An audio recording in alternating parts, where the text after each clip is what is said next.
Jack had always loved exploring abandoned places.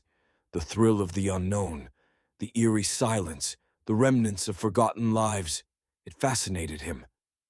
So when he heard about an old, decaying mansion on the outskirts of town, he knew he had to see it for himself.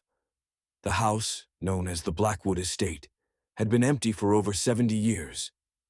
The story went that the last owner, a wealthy but eccentric man named Victor Blackwood, had vanished without a trace. People whispered that the house was cursed, that those who entered never felt the same again. Jack, of course, didn't believe in ghost stories. Armed with only a flashlight and his phone, he climbed through the rusted gate and made his way inside. The air was thick with dust, and the floorboards groaned beneath his feet.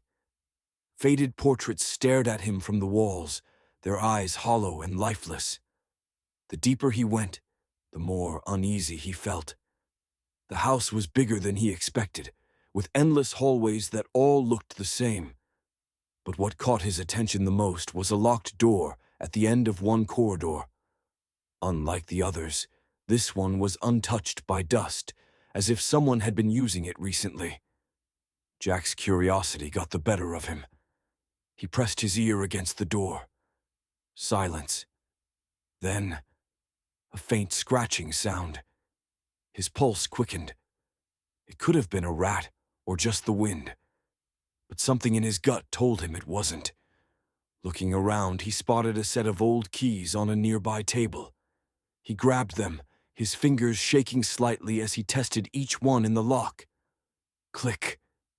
The door creaked open. Inside was a small, windowless room. The air was damp and smelled of mold.